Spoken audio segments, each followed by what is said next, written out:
নমস্কার বন্ধুরা, ঝিনুক ব্লগে স্বাগত। আজকে একটি নতুন দিন আমার ছাদ বাগান থেকে শুরু করছি। আজকে করব একটি নিরামিষ রান্না। তাহলে চলুন। তো আজকে কুমড়ো দিয়ে আমার রান্নাটা করব। কুমড়ো, আলু, ছোলা এগুলো দিয়ে একটি নিরামিষ রান্না করব।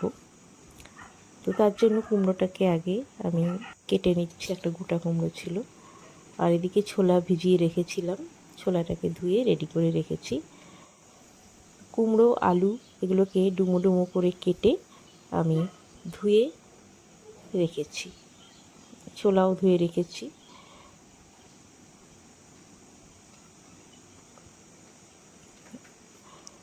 আর এদিকে সব উপকরণ, আদা বাটা, ফোড়নের জন্য তেজপাতা, শুকনো লঙ্কা, জিরা এগুলো রয়েছে, গোটা জিরা। তো এই সব উপকরণ দিয়ে খুব সহজেই আজকের রান্নাটা আমি করব। তো আমি রান্নাটা ইন্ডাকশানে করব, সেই জন্য ইন্ডাকশানটাই প্রথমে অন করলাম।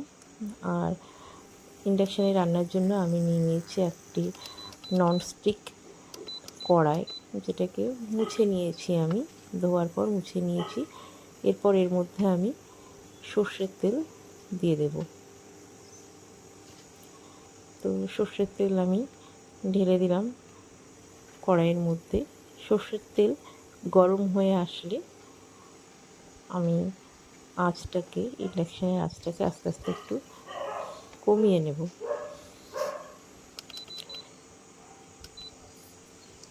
আঁচটা কমিয়ে নিয়ে ফোড়নগুলো আমি দিয়ে দিলাম। শুকনো লঙ্কা, তেজপাতা, গোটা জিরে দিয়ে একটুখানি গরম তেলে নাড়াচাড়া করব যতক্ষণ না ফোড়নটা থেকে সুন্দর গন্ধ বার হচ্ছে।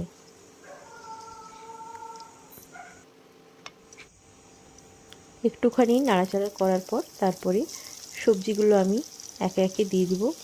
কুমড়ো, আলু সব দিতে শুরু করলাম এবং আঁচটা এখন একটু বাড়িয়ে দেব। তো আমি সম্পূর্ণ আলু এবং কুমড়ো, যেটা আমি কেটে ধুয়ে রেখেছিলাম, সেটা কড়াইতে দিয়ে দিলাম। এবার বেশ কিছুক্ষণ নাড়াচাড়া করব, অর্থাৎ এটাকে বেশ ভালো করে আমি ভেজে নেব। তো ভাজা চলছে।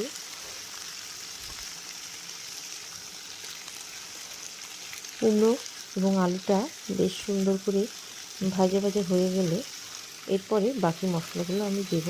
তার আগে আঁচটাকে আমি আর একটু বাড়িয়ে নিলাম এবং একটা ন্যাকড়া দিয়ে মুছে নিলাম। আমি পাশে সবসময় একটা ন্যাকড়া রাখি, যদি কিছু পড়ে রান্না করতে গিয়ে ইন্ডাকশানে, তাহলে সেটা দিয়ে আমি মুছে নিই।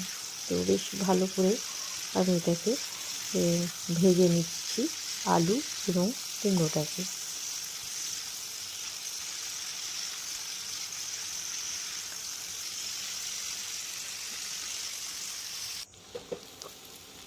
এরপরে এর মধ্যে আমি আদা বাটাটা দিয়ে দিলাম।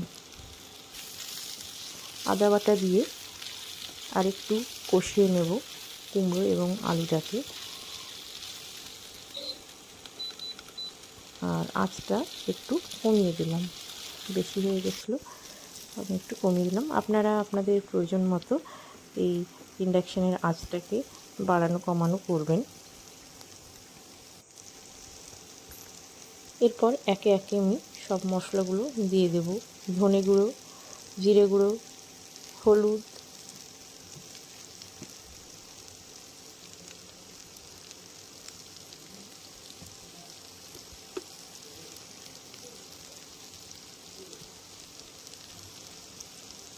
এরপর একটুখানি লবণ দিয়ে দিলাম স্বাদ মতো। দিয়ে ভালো করে এগুলোকে মিশিয়ে নেব। মিশিয়ে নিয়ে কষতে থাকবো। বেশ ভালো মতো কষা হয়ে গেল।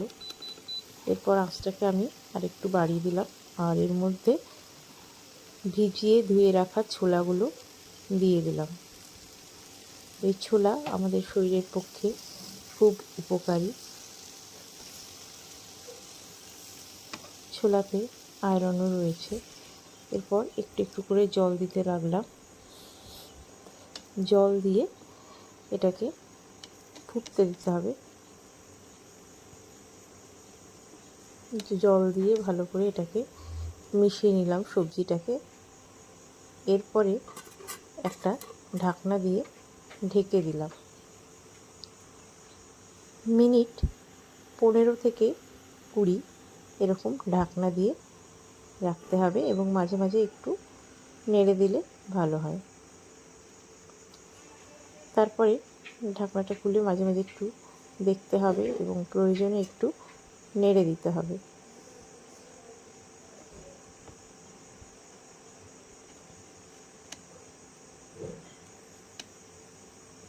তো এরকমভাবে পুরো রান্নাটা চলবে।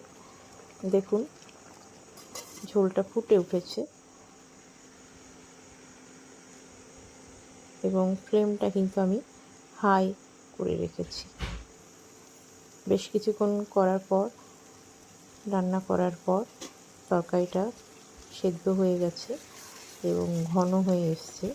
ছোলাগুলোও সেদ্ধ হয়ে গেছে, কুমড়ো আলুও সেদ্ধ হয়ে গেছে। তখন আমি ইন্ডাকশানের ফ্লেমটা আঁচটা কমিয়ে দিলাম। কমিয়ে দিয়ে তরকারিটা হতে দিলাম।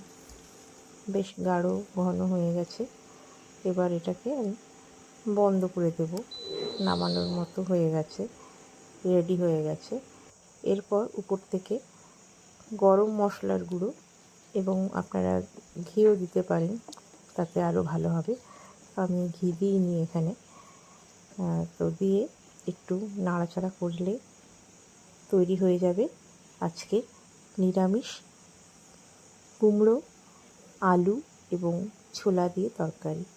এটি ভাত, রুটি, লুচি সব কিছুর সাথেই খুব ভালো লাগে খেতে। আপনারা সবাই বাড়িতে তৈরি করবেন এবং কেমন লাগলো সেটা কমেন্টে অবশ্যই জানাবেন।